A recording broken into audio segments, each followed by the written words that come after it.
Jordan Shlosberg is the founder of Atlas, the world's leading recruitment CRM, the fastest growing platform in the world that is native to AI. Now, I believe Jordan is the brightest mind in the industry. I don't think there's anyone who's got a deeper AI knowledge that is applying to the most amount of AI customers in the world. In this episode, we talk about his opinion of where the industry is going. Will recruiters still exist in the next 2 to 3 years? How will agency recruiters thrive versus in-house communities? And what does the future of work look like?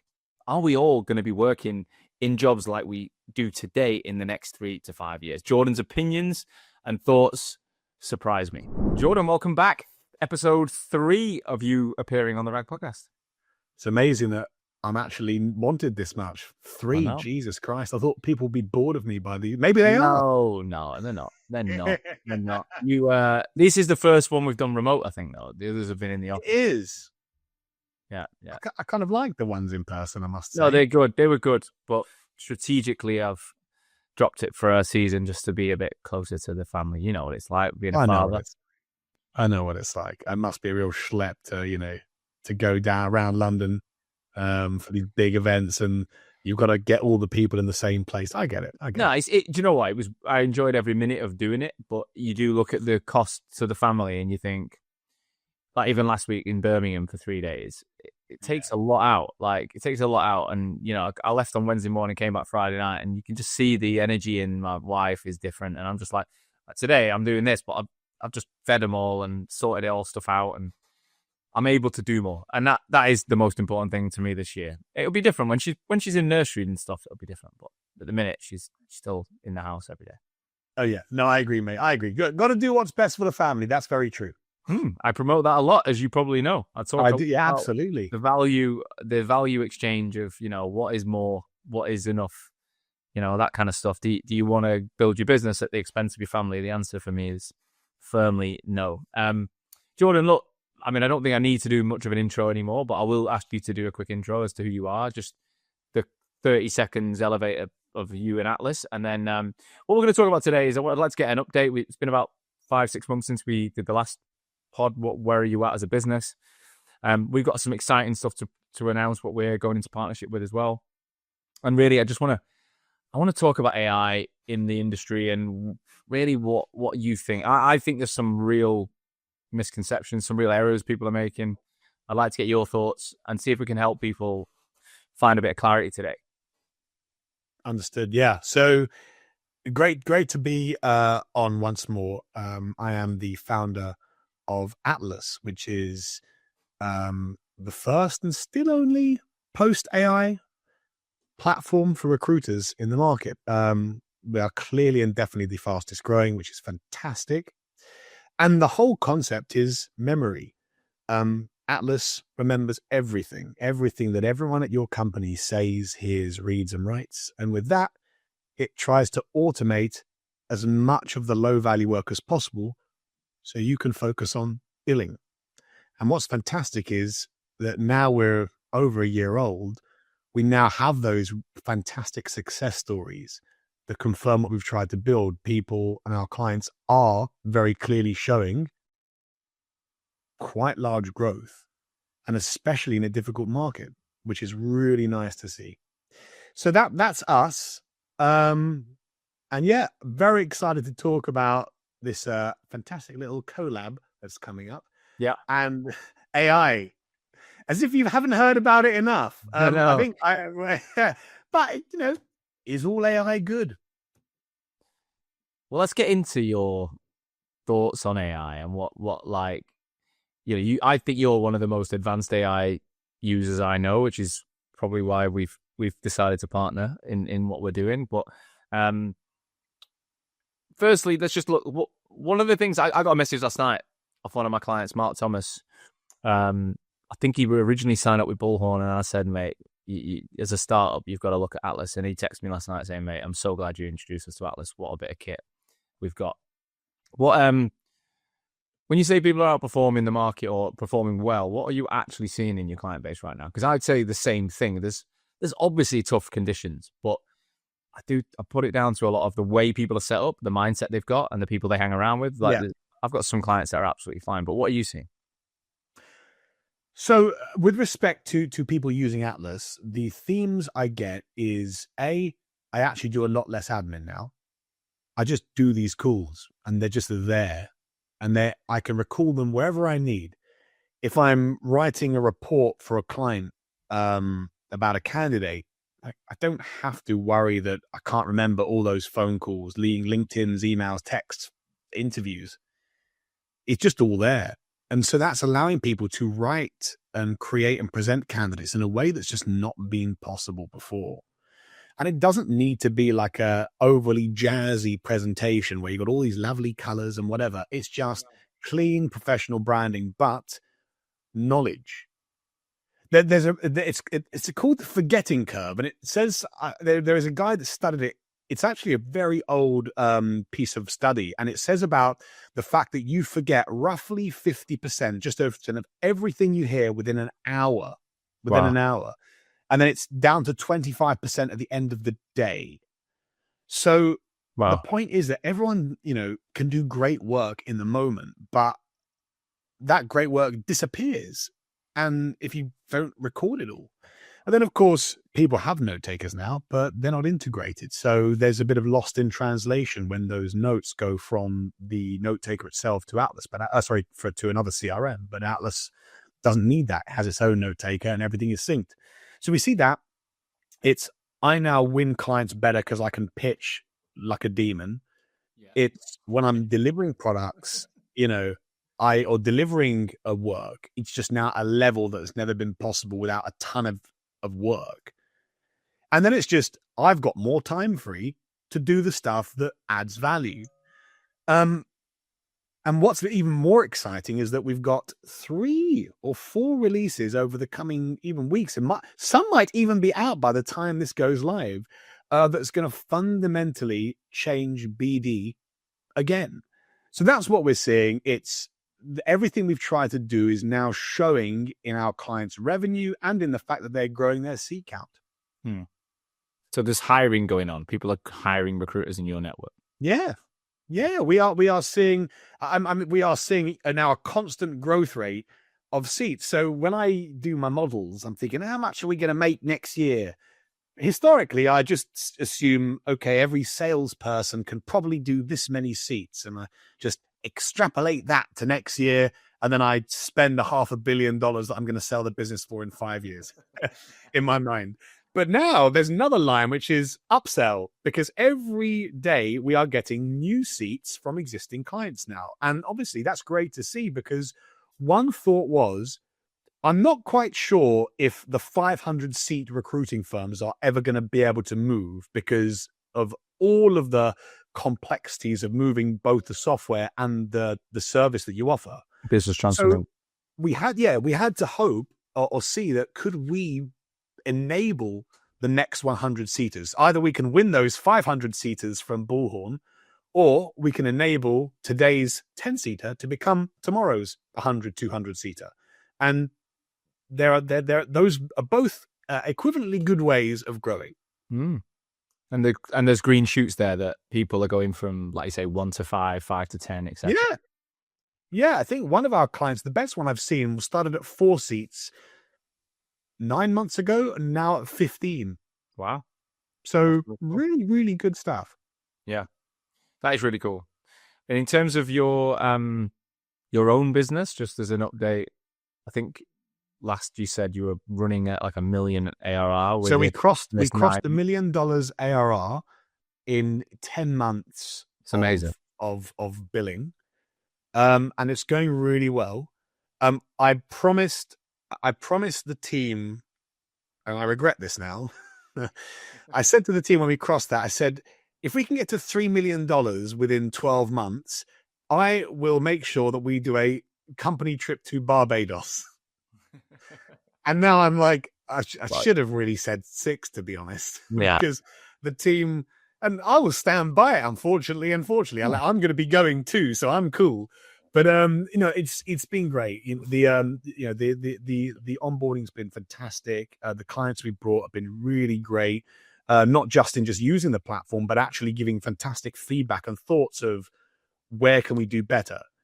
And hopefully we've been receptive to them, because that is one thing which I think a lot of CRMs have got wrong, is let's always build the big shiny new thing and not take time deepening what you have to turn a good feature into a great one. And so all of those things together, I think, has created this really fantastic market acceptance of the business and the platform. And still very hard yards, lots of things to do. Recruiters have lots of things they want. I was going to say that I'm in your Slack channel, and the thing I love about the Slack channel is how responsive you personally are. Like, you're in it. I don't know how you get any work done because you're always in it. But I do see like feature requests constantly. People wanting this, wanting that one. And how do you make a decision then on like what priority? Because you must set your own agenda for 3 months or 6 months or whatever. And then if you keep getting people commenting on the same sort of stuff, like, how do you make decisions on what's next? Yeah, there's good question. And that is the most fundamentally important question building software. What on earth do you build? And it's about having a very clear North Star metric and being unapologetic to it. So for us, it's billing. How does this feature help the client bill more? Yeah. And then obviously is bill more in the same period of time. So we put everything through that lens. Every feature that comes in, how does it help you bill more? And then, of course, you've got your general thought of some percent of your time goes to the big game-changing features, which are not always requested by clients, but they are built because we listen inherently to understand the problems that are underneath the things that clients want. And we think, okay, this is a problem or this is a product that people keep asking for, but why are they asking for it? It's solving something. And if we know what that's solving, could there be a better thing that we can build that does the same thing? And that's the only way you can build something that's new. So it's making sure a piece of the team is doing that. And then it's making sure a piece of the team is doing what we call quality of life. You know, everything, it's a button, there might be too many button presses on a particular aspect of a feature. Let's get rid of some of those. It's not game changing. It just means you listen and you figure out what's the most frustrating and annoying parts of the platform and prioritizing kind of in that way. So annoyance and maybe it's annoyance and billing. Yeah. So one of the things that I get asked a lot because, you know, I'm a big believer in the platform, of course. And, you know, I'm constantly promoting you guys because I believe in it. But the question I get asked a lot is like, how hard would it be to migrate? So I think even if you're a 5-person or 10-person business, the thought of all the data you've accumulated, all the information you've acquired, all the system processes, customization you might have paid through the nose to another supplier for, how disruptive is that process to get into Atlas? Like, I look at it now, we don't use Atlas because we're not a recruitment business. We use HubSpot. Now I know you use Attio, which is like I believe it's like the Atlas for what we do. And it is, yeah. I'm really interested in it, but I'm like, the amount of workflows and systems and content and data, we've put it as a 2026 project because I'm like, I just can't think about it right now. Yeah. But it must be a similar thing. Yeah. I think it's a fair point. For recruit, so let's start with migrations. They are a pain. Anyone who says it's going to be hassle-free, it's going to be so easy, you click your fingers and it's all there, you know you're speaking to some form of charlatan. Yeah. Now, I think that they are a lot easier than they used to be, and I use that in a relative term. So we would do migrations at its very fastest in 2 weeks, and its very slowest in 5 or 6 weeks. And we've finding now that we're beginning to take as much of that pain as we can out of it. So every step of the way, you're handheld. We've even built a custom application separate to Atlas that goes through the whole migration. Right. So it will say, right, hey, Jordan, so step 1, here's this Excel sheet that we need you to map. And then step 2, fantastic, thank you so much. We're now doing some transformation. So have some coffees, relax. The next step, we've now got these migrations done. We'd like you to have a look at the data, and then we have a video for every single thing to look for. So we say there's 20 things that you should look for to see is the data right or not. And my wonderful colleague Anita, who I've worked with now from 2 different companies, has made every video. So it's like, and this is how you do this. This is how you look at this. So it's just literally being handheld. And then AI will read all of the communication channels of the engineering team on our side about your migration, and it will just update itself every single day with everything we've done. So no one has to update anything, but you have very clear understanding of what we did, what we didn't do, where our blockers are. So we're trying to make it as visible as possible. But obviously there is still the changeover period of time where you've got data in one system, but your products or projects and jobs in another. And there's a few ways to solve that, but that's the annoying bit. But then it's the reason of what's making you want to move. If the things you're doing are working for you, you shouldn't move, to be honest. Yeah. No, you shouldn't. And why would you? You're always going to get that grass is greener. You're always going to see some cool features. You're going to look at them and think, oh, that's bloody cool. But when it comes down to making the decision, you're going to say, well, okay, what am I gaining from this? And if the answer is not much, a little bit, stick where you are. Yeah. The other thing that's a big difference, I think, for recruiters, because it's their system is a much more intrinsic part. So if you are using a HubSpot or an Aetios, you're not a recruiter, you're say 2 recruiters or whatever, you're going to integrate that with loads of systems. So there'll be lots of third-party things integrated, which is a bit of a pain to reconnect. Whereas for recruiters, they typically use fewer integrations and systems than in a full business.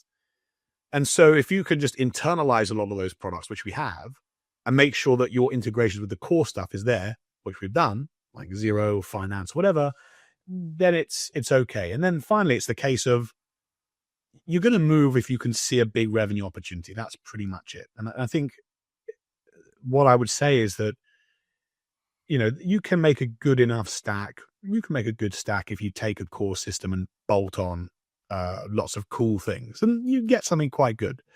The problem is that you're going to compete against lots of different people, and some people will have fully inbuilt systems like Atlas, and they're just going to be way faster. All their data just moves between all of these little products without any problem at all, whereas you're kind of Frankenstein bolted together. So while you're going to get some features, no doubt, and there's probably going to be some people doing some of the parts that Atlas does better than us, I'm certain of it. But the point is that the more things you bolt onto your system, the more annoying it gets and the less people tend to use those things. So,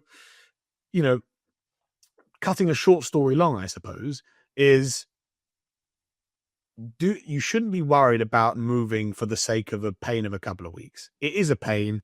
You'll get over it. But you should think about what's causing me to actually move or not. If you see a real value in a new system, then it should be a no-brainer.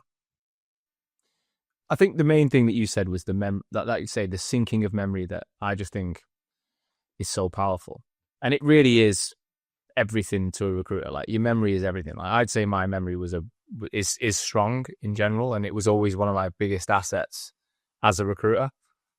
That I could visualize candidates while I'm listening to a client brief. I can already see 3 to 5 names in my head that are bang on, that just from the way I work. But again, I'm talking about a human ability. There's so much more that can be tapped into.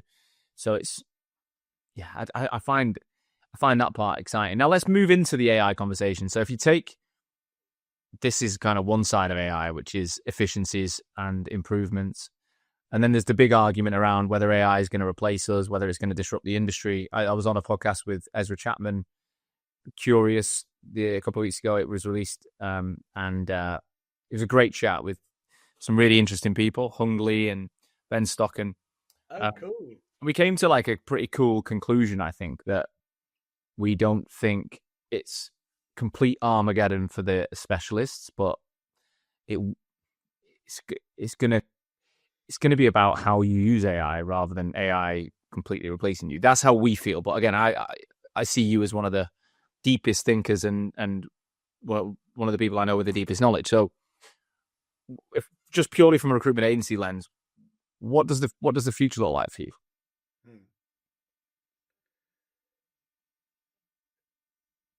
it's very interesting that you ask in that lens, because that the podcast you mentioned would have been a lens split between both agency and internal talent, I would think. It was exactly that, yeah. And internal talent have a lot to worry about, I would say, because ticket taking and administrative roles will die off extremely quickly. That's not just in recruitment, by the way, that's everywhere. And so there's going to be some massive disruption. Now, recruitment, agency recruitment is a sales business to a much greater extent. And because it lives and dies by the billings it does, they tend to be quite lean businesses anyway. They tend to be quite lean businesses. So there's a lot less of people that are just sitting there on the payroll doing very administrative, low value functions, because most companies just don't want to shell out for that. They'd rather do that part badly or not at all. So I think let's actually look at it really from the macro inwards. And I think there's going to be a renaissance of recruiters. And I say that being partially biased, because there has to be, if I will be able to send all of my children to Eton and the female version of Eton, whatever that is. But generally, I do believe it. And I think about it like this. What is the difference between, internal talent and agency recruitment? Because hires happen. Agency recruitment, at least in perm, is responsible in Europe for around 7 to 8% of the hires, and a tad higher in America. It's a very minor part of recruitment. So really, we could grow our share or shrink it. So, there is going to be that. It's like, how many hires are going to be made in general? What percent is going to go to recruiters? And recruiters have something that internal talent does not. Internal talent has a resume and occasionally has the response of a test. That's it. That's all you have. When you get those 1,500 applicants that come into every job now, that's all you have. Using AI to figure out which AI resumes are more accurate. It's a loser's game. Recruiters have their niche. They usually have a focus on a function and a location. They have conversations with the same candidates again and again and again through their careers. They have data that goes way, way beyond what an internal talent person has, because they're having these conversations from the point of view of the candidate, not the other way around. Yeah. So this is the difference. You now have much more data and information. So, for example, if a person comes out, I really need to hire a developer who's really great at building Elasticsearch models there. The recruiters that focus on that niche are going to have the candidate had reference calls. They've built this knowledge over time of who's good and who's not, which means cut the shit for a moment. Let me tell you, based on all these conversations that I have that your team have not had, on who actually you should spend your time on. And I think because of that, it means that, I suppose the other good thing is, because of tools like Atlas, this used to be lip service. I've got a fantastic knowledge of my market, which people, if you're like yourself, have great memory. You probably do. Yeah. Most people don't. They just say they do because they have the conversations, but God knows they remember any of them. Now with Atlas, they will.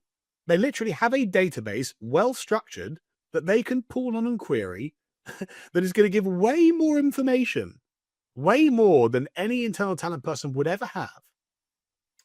And that is going to be the thing which is going to matter. Yeah. Now, I do think that there will be, therefore, an increasing shift of people going to agency recruiters. The downside of that is, I reckon that you're going to see people striking deals to say, look, okay, we want to build our Team X out, but what can you do for me in terms of price? Don't want to pay the 15% for the whole thing.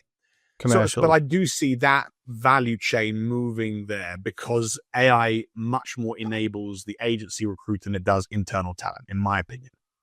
What about the platforms that are popping up, which apparently give anyone access to deeper networks? Like, you got your Juicebox, you got your pin.com.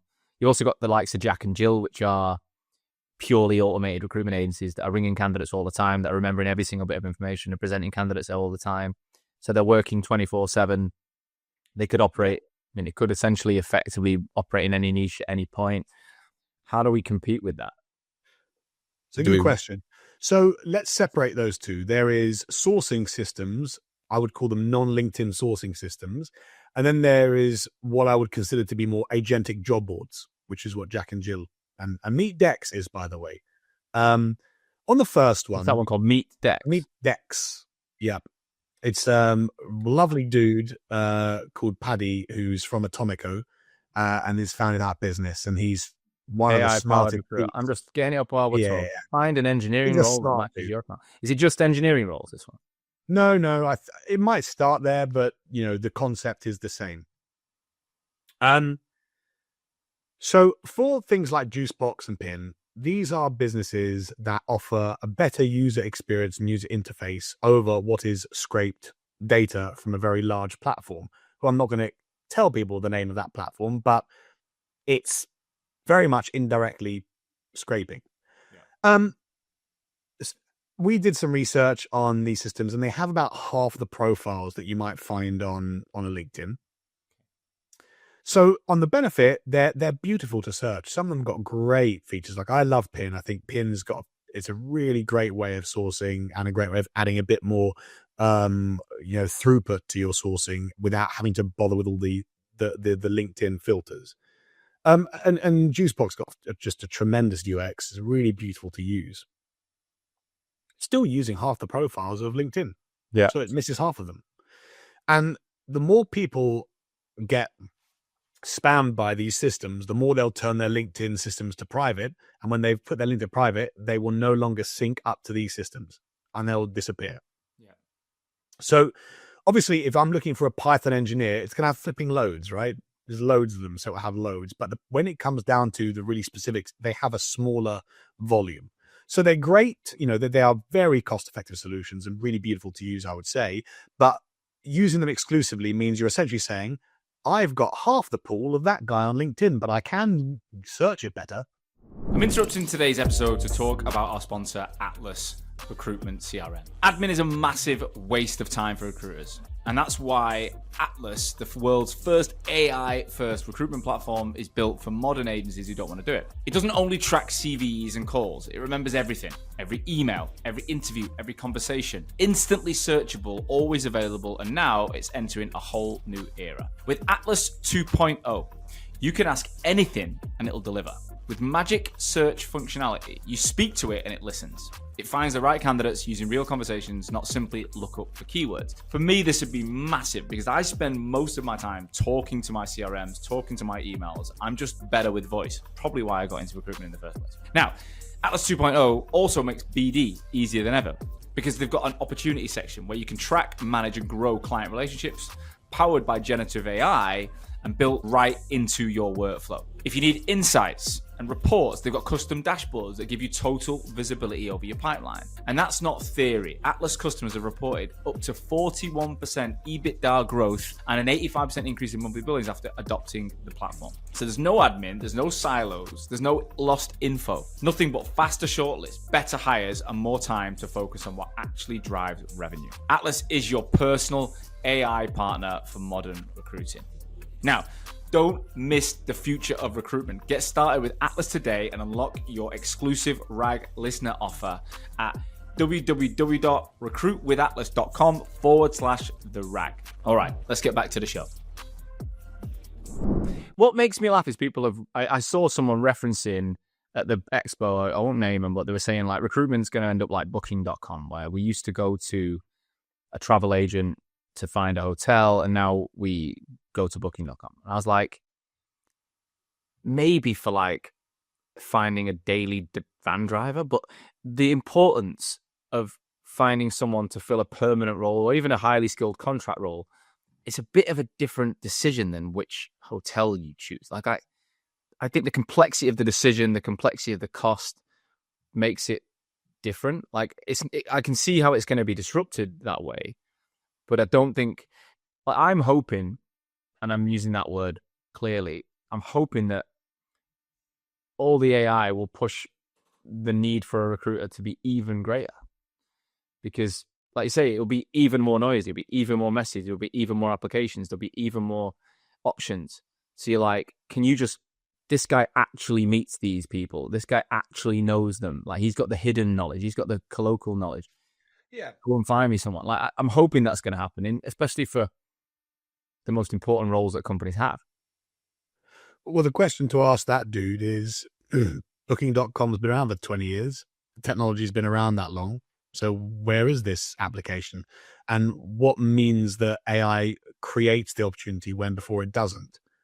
Because, that's the reality. There's loads of professional service marketplaces out there, and they've got their positives and negatives. And, again, there are plenty of internal talent people out there, yet agency recruitment is an $800 billion market or something like that. Yeah. So given all these solutions are already there, what's causing this market to be so big?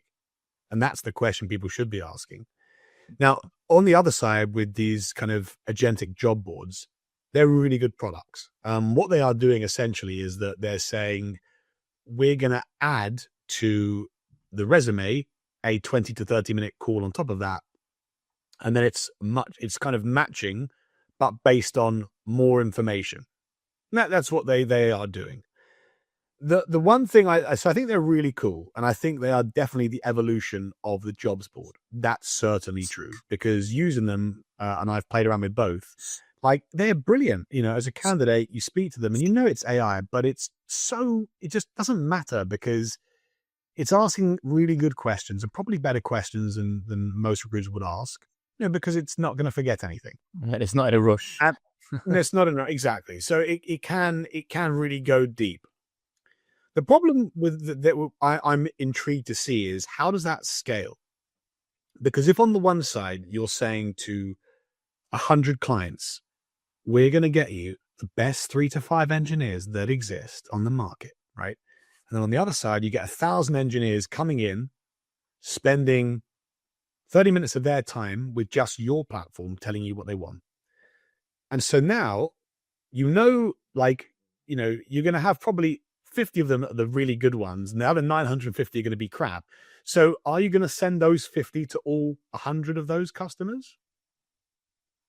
Because that's ideal. That's what they're going for, the best people. And if the best people are the 50, so they're all going to get the same 50 people, and they're all going to battle out what's going on there. And the other 950 people who literally wasted 30 minutes of their time, they're like, where's my job? So I'm so sorry, but you're actually average. So because you're average, not in the top 3 or 4, you're not going to be given anywhere. Or then what happens is they do a tiering system where they say, we're going to send the A-grade clients, the accounts to A-grade clients. But then that means you're kind of saying, this he's an F grade, this dude. And so then you're matching kind of crap with crap. So the problem there is that it's a big marketplace problem. You have to have the whole marketplace. I generally think there are aspects of that product that is really, really good. And I think I'd like to take some of what those guys are doing and move that into what we're building. I'm not going to tell you what I like about it, because that would be giving the game away. I'll let Bullhorn think about it for themselves. But there are some aspects that are great. There are really, so I generally think that those will take all of the jobs boards market if they're not moving themselves. I think that's the obvious thing that they do. I don't think, and so that is where I think that they come. So but I'd also I'm hoping to be able to make, to give the recruiter some of those superpowers that those products have.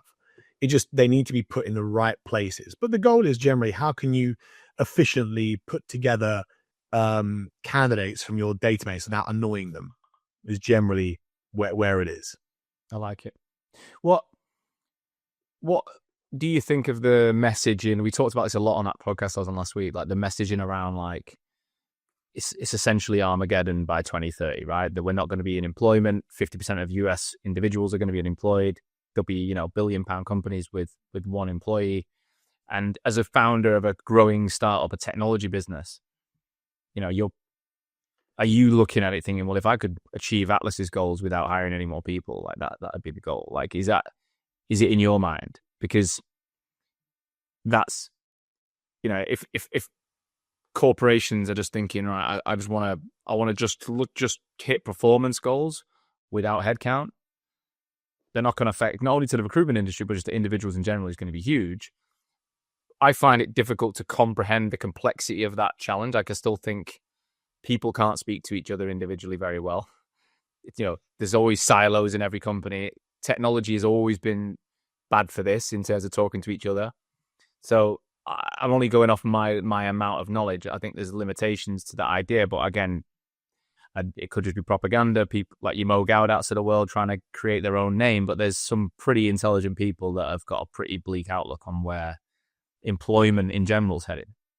Yeah. So there is clearly going to be structural unemployment to an extent.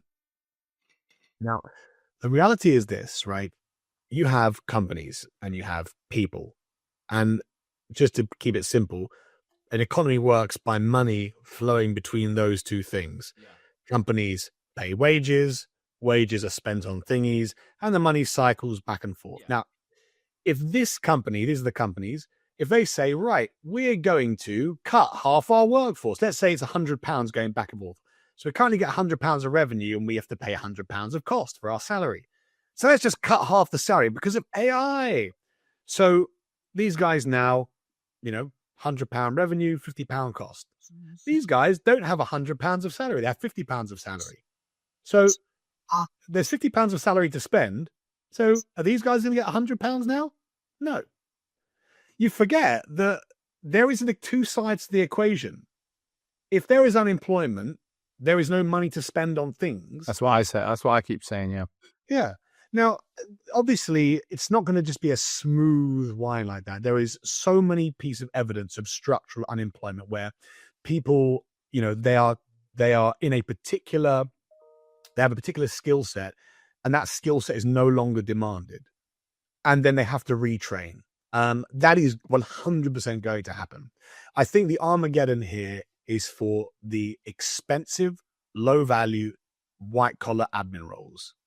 The things that the people that kind of seem to do the stuff that no one else wants to do because it's just boring and no value, that is probably going to go across the board. But that's a bit like machines doing manual labor in the past, isn't it? It's like the bit that no one, the hard digging or whatever that people were prepared to do in the past. Like, well, a machine will do it. It'll replace them.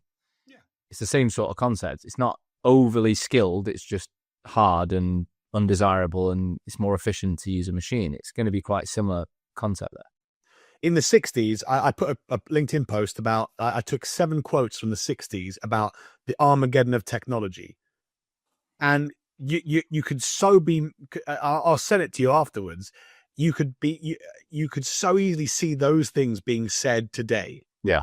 The reality is, it is an equation. Like, it's of course there's going to be job losses. It's a huge new technology. It's literally like the Industrial Revolution. It's going to create changes to what's demanded. And I just don't think we're capable of thinking 50, 60 years ahead when we've got robots, doing our cleaning. That's probably 5 years ahead. So we've got robots driving us places, robots doing our cleaning, and we have all this free time to do other things. So, I generally think that what's the point in worrying? If we're all fucked, we're all fucked together. There's no point worrying about that. And you may as well try your best and become very AI literate as soon as possible. And probably if you find yourself in a job, which is a cost center job, yeah, you should probably think, Jesus Christ, if I'm literally just one of X, and if that one goes to 0, or the X drops by 20%, and I'm at the firing line there, yeah, you probably should think about upskilling yourself at this time, because that will be a bumpy ride. Most jobs, though, if you think about, even if you're doing the boring shit that people don't want to do, you're probably best placed to understand how AI will do that boring shit better than the person who employed you, because you're the one doing the boring shit, and there'll be a tool that'll do it. But that tool will still require prompts and development and growth. And so I guess where I'm going is, I think teams will shrink, but I still think people, for the foreseeable future, it'll be how well people use AI in each department will be operational orchestration. There'll be an orchestration role which says, I can now do 10 times more admin than I used to be able to do before. And therefore, you want to be that person who says, right, I'm going to look after this admin role and I'm going to make this 5 to 6 to 7 more times more productive. That's the person you kind of want to be if you're in an admin heavy role. Yeah. It's like content. I've been producing content for a living pretty much for 8 years. And now I'm pretty confident that my use of AI within that space is strong. I wouldn't say I'm particularly good everywhere else, but when it comes to producing my content, the things that we've done around it, like I think about that area more than most people. So that's where I'm still, do you get where I'm going? So that leads us nicely into the partnership that we're launching. So I've been thinking a lot about our services, right? So, as you know, all I've focused AI on since day one is will it help me do what I already do better? So the content side and the brand. But realistically, why do I produce content? Like, why am I so prevalent in doing all these things? It's because I want to build my business. I want to be in more meetings, right? Even now, we're in a room with someone who's driving their car in somewhere in the world that we don't know, that we wouldn't ordinarily be in the room with, having this conversation. So I like to think my brand, my content is a sales and marketing strategy to get in the room with people. Like, that is what it's about. And that's physical and digital rooms. So all of my AI usage so far has been about getting myself in more rooms. And I said that at the expo, if I genuinely believe if you're not in more rooms right now, if people aren't talking about you and meeting you, you're missing a trick and probably spending money on things that are not as relevant. But a lot of people are obsessed with the recruitment process, using AI within the recruitment process. And I'm like, you know what?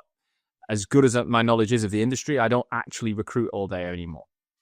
So I thought of you, and we had this conversation, and I was like, the way I've been the kind of focal point of the knowledge when it comes to the brand building on LinkedIn and the revenue generation from LinkedIn, you're building a platform with thousands of users, listening to real-time data every single day and trying to work out how to use simple but effective AI to make the boat go faster. So the concept was, not everyone's going to be an Atlas user, and we know that, and we're not trying to change that. There's a huge amount of AI overwhelm. There's a software for everything. Yeah. But majority of people have got ChatGPT. Nearly everyone I speak to pays for it. Even if you use other tools, you still have ChatGPT. It's like it's your number one assistant for most people. So I suppose the challenge I gave you, which we're now launching, is how do we give recruiters all over the world skills to become in the top 5% of ChatGPT users in the industry, and create a really simple way for them to do business development better, to attract, to siphon candidates better, and to streamline the things that they spend a lot of time on each week, the repeatable stuff. Like we said, be AI literate in the stuff that you're doing that moves the needle. So that was kind of the quiz. Talk us through how your mind interpreted that, and then we'll talk about what we're going to do. Yes. So I think it's that people don't know how powerful ChatGPT is. And actually that you might want to deviate further from your known processes than you think. Because at the very end of the day, recruitment, you want to find someone who wants to hire someone for their own problems or whatever. And you need to service that person. So instead of going broad and wide with very large campaigns and throwing spaghetti at the wall, it's how much of a thought partner can I actually be to make sure that the service I deliver is so effing good that I'm going to get that second remit or a referral to another one. And as you said, this is not a thing about how Atlas is going to help you. It was intentionally, I think we don't talk about Atlas at all in this course, in fact. Maybe like it gets one mention, the whole thing. It's generally, let's take the tools that you can get and let's show you how you can become an irreplaceable recruiter, like flipping, a savant of recruitment without any further deep technical knowledge. That was kind of it. Let's not try and tell people how to make stupid, 10-step clay thingy-majiggies. This is about look, let's make some money and let's be thought partners and win business. Yeah. So I love that clay thinking imaging. What first question then is, can an Atlas user still, like, is there a benefit in an Atlas user learning this, or have you already got it? Yeah, absolutely. I mean, the things I talk about, when I think about building Atlas's product, it is quite, this is the same lens I'm using. I want to bring people into the direction we're going to talk about in terms of how we're going to actually win business without using our clay thing imaging. Is how we're going to actually, separate ourselves from the 5-step campaigns that everyone is sending. Yeah. And when we win those, if we're lucky enough to even get in the room, how are we going to make ourselves look 10 times smarter? And then it's a question of, remember what the hiring manager actually wants, and let's act like we're a waiter at the Ritz, like a service level that is just, you think, oh, thank God this person's on my side. And you can do that now. And you don't need anything more than ChatGPT. Now, of course, some of these features I would love to build next year into Atlas, and I possibly will. But no, you should come if you care about winning business, and particularly winning repeat business and more lucrative business. And what would you say that the high level touch points we're going to cover? So this program we're going to be announcing this Q4 to go ready. We're going to be going live in January. We're going to be taking one beta group in Q4. But the main group we're launching this now in January, right? So if you're going into 2026, what are the elements that we're going to cover that people can think, yeah, that is something I would want to learn or not? Yeah. So it's firstly business development, a lot of it. We're going to talk about how we can essentially find at scale, do deep dive research in a group of companies or opportunities, find the perfect candidate with deep research surrounding that company and that candidate in seconds. How we can actually augment a standard spec email to those candidates, but make it so hyper specific to the broad spectrum of everything that company cares about, so that the percent they say yes increases. It's then the other way around. We have a candidate. How do we actually find places where we should spec that? Not just from saying they're in this industry, what else is in this industry? It's really stretching these big foundational models to the extent of what they can deliver to you, so that you find companies you probably wouldn't have thought of.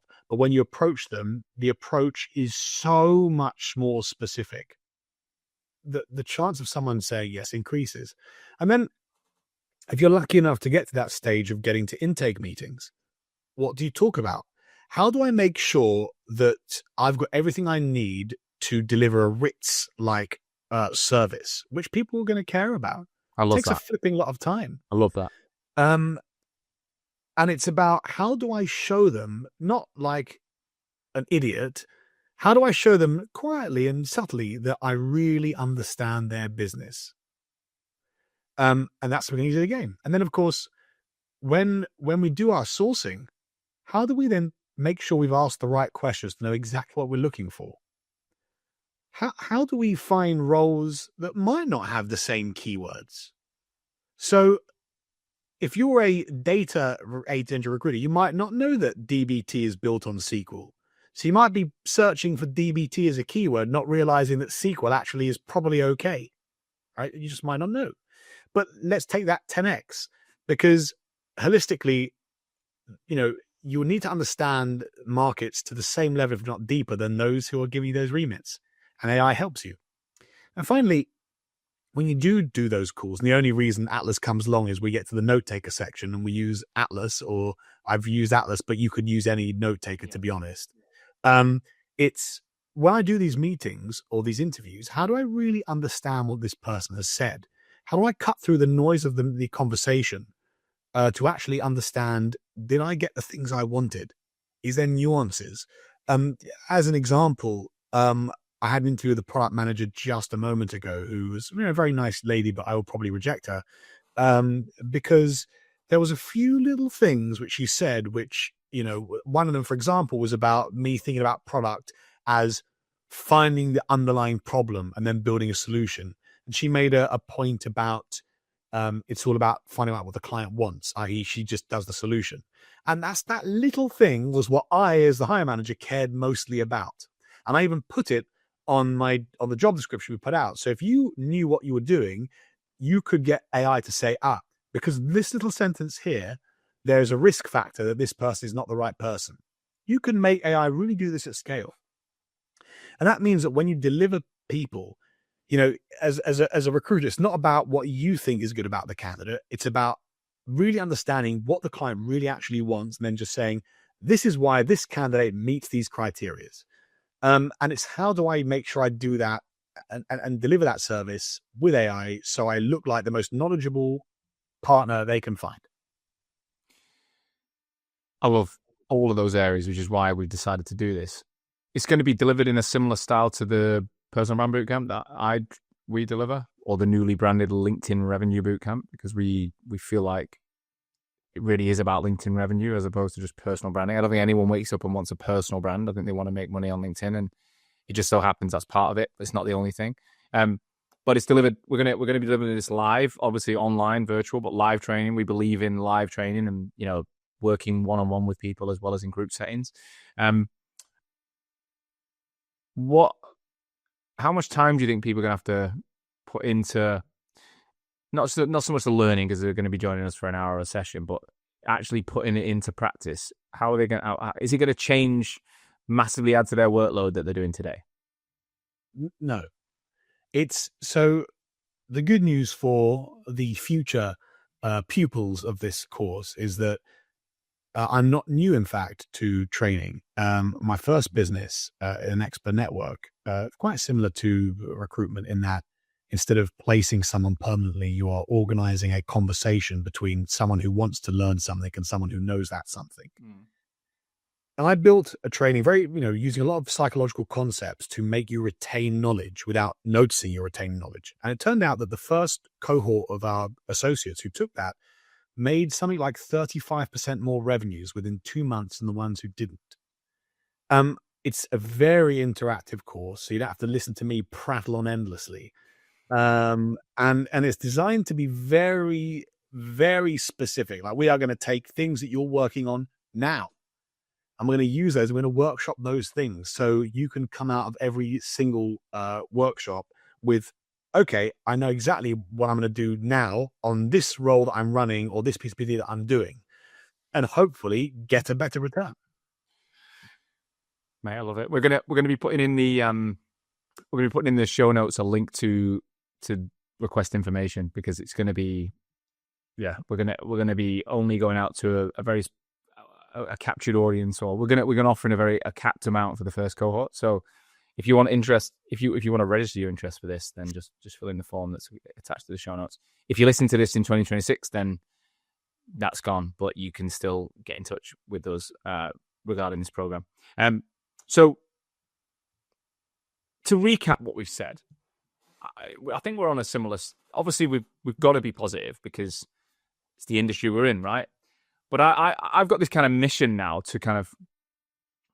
Before it was just to help recruitment agencies grow, but now it's to help recruitment agencies survive and thrive in the modern era. Like, to really, I want my clients to still be here in 5 years, but making more money and utilizing the tools. And I don't want them to be at mercy to what might change in the market.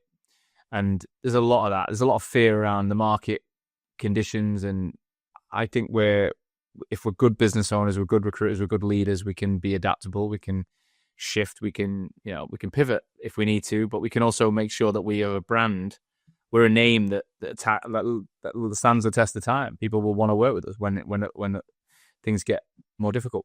Is there a final message you want to give people around, I guess, how you apply your brain? You said it before.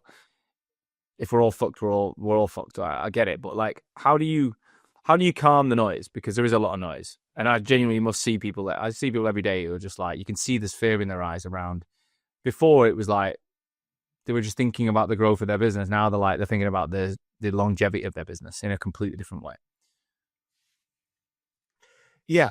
And it might be an autistic thing. Not sure. It's game theory. You've got to think at the end of the day, what do people actually want? What does the person who's hiring actually want? They want the right person at the right price with as least of their stress as possible. And that's what they want. And then you've got to think about what are their opportunities going to be as we move on, and how do I compete against that? Currently, the market says internal talent people are going to have better tools. We won't have better tools, but everyone's had better tools all the time. But there's some really cool sourcing tools. They're going to have cool AI-powered jobs boards like Jack and Jill, but they might hand off. It's kind of a matching engine, right? There's the only difference between Juicebox and Jack and Jill really is that Jack and Jill obviously have a bit more data. They have the 30-minute call data as well, but then they don't integrate with the third, the data, the underlying data that's scraped from the well-known jobs board system. So different set of data. But the same problems apply because the technology's got better and better every year. Like I wonder if we go back when LinkedIn came along, what did recruiters think then? Because it's gonna ruin them. Yeah, you could have thought, oh shit. So this thing where it took me, it was bloody hard work to get these pools of candidates. Now there's a platform that comes along and we just get all of them for the paltry price of what is it? $60,000 a year per license. That came along, and guess what happened? Clients just wanted more. It's the Jevons paradox. It says that the more of something we are offered, the more we want.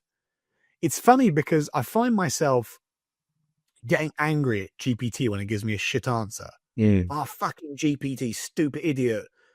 And then I'm like, but Jordan, you couldn't even do this 3 years ago. Like, how have you suddenly how's your expectations just risen immediately? Crazy. And now you're just getting pissed off when this amazing technology does something you kind of not expecting. So I just think you've got to keep your eyes on what problem are you solving? And you have to just think pragmatically around, this is the customer. This is the problem that I want to attack. These are the alternatives they have. These are the things that are going to happen to those alternatives, because you can see very clearly the pros and cons of every alternative. And you've got to try and zig when others are zagging. Exactly the same way that good recruiters know that when everyone's on cadences, they should pick up the phone, right? Do what is not being done. The same rules apply here. It's going to be hard, but flipping out, millions of people get jobs every year, and some are going to go for the recruiters, and why can't they be you? Yeah, it's the right attitude. I say the same thing. I think, I don't know, just you've got to see your industry as like, you've got to ring fence it in your mind. You've got to be able to put a ring around it. If it's just infinite people in an infinite space, it's fucking daunting. Whereas if you're like, look, there's probably 1,500, 2,000 candidates here that I could probably work with every year. There's X amount of companies that these guys move around. Like, I've just got to be so organized, and the person who knows them all and is relevant to these people, I've got to nurture them, I've got to support them, add value. Like, I just don't see it as that complicated. And the tools have got to just make that easier and make that faster, as opposed to take that away. Like, I can't see a world yet where, well, I can see you can listen to all the noise, but I think you've got to get excited. I genuinely think it's one of the most exciting times we've ever lived. Well, it's the most exciting time I've ever lived from a business perspective, because the things we're capable of doing, like you say, the GPT course we've got, it's like how I feel like I've got a business coach, I've got a life coach, I've got a relationship coach, I've got a coach for everything in my pocket. And it is helping me. It's helping me make better decisions. It's helping me, be a better dad, better husband. Like, there's things it's helping me do that I didn't ordinarily have access to before. Now, you could argue that I'm no longer using my brain to figure shit out. but I would say I am. I'm thinking of the questions to ask, and I'm processing the information, and then I'm putting it into practice, and it's working or it's not, and then I'm going back to the drawing board. So I'm like, we're almost like our own little entrepreneurs in all parts of our life, because we're coming up with creative ideas, and when we're, do you get where I'm going with this? Like, it's, you know, we want more, right? We just want more. It's like you realize that now you didn't want a coach. Now you've got a load of a coach because it's accessible. So the demand for it goes up. I mean, I'm doing it for very, being neurodiverse, being autistic, I struggle with understanding politics and people. Don't get it. And so now what I do sometimes, if I'm having to do big discussions and things, I put a lot of data into GPT and just say, look, this is my weakness. I don't really understand. This is the navigation I'm trying to achieve. What should I do? How should I do this? Because I am not going to see the world how other people see it. And so the things I think are the right things, I've learned in practice are not always the right things. And it kind of helps me so I use it like that, right? There's some really amazing things you can do with it, but you have to also understand what it's building it on and understand its limitations, because it is stupid in certain cases. It's good for some things. It's good, but it's not good for other things. So knowing where it's good, where it's bad, but just leaning into it, like, why not? It has a shit ton of data that you now don't have to Google for a flipping hour to figure out. Jordan, thanks so much, mate, for giving us your time again. You're always generous with it. You're always responsive. I see the way you liaise with people and the customer base. If anyone's out there just wants to pick your brains, I'm sure LinkedIn is a good place just to ask you a couple of questions if they've listened to indeed. this. I hope Atlas keeps growing from strength to strength. I'm sure it will. And I'm excited to see the partnership we're growing, the AI Bootcamp, brought to you by Hoxo in partnership with Atlas. It's going to be an amazing platform. Oh, it's going to be amazing products. I'm so excited. Same. Thank you so much, Bo. No worries, mate. We'll catch up very soon. Thanks again for listening to today's episode of the RAG podcast. If you haven't already, please do subscribe wherever you listen to this show. As the more subscribers we get, the more people will listen and the more recruitment owners we can help. As a recruitment founder, you must know that things are changing. AI is everywhere. Cold outreach is getting harder, and job boards, well, they're not what they used to be. But personally, despite the negativity, I believe the future is the greatest opportunity of our lifetime in recruitment, because for the first time ever, a founder with 5 recruiters with a clear niche and the right systems can build the kind of influence, reach, and profitability that used to take 500 recruiters and a global office network. The agencies that are winning right now aren't necessarily the biggest, but they are the most visible, the most trusted, and the ones building inbound demand. At Hoxo, we're working with clients who are running multiple 6 and 7 figures in net profit, outperforming the negative noise and headlines. So, to explain what these guys are doing, I've created a brand new free masterclass video for RAG listeners. In this video, it's less than 10 minutes long. I'm going to show you what these businesses are doing differently from the rest. So the link's in the description. Fill in the form, watch the video, and see exactly how this system that these clients are using could work for your agency. Good luck.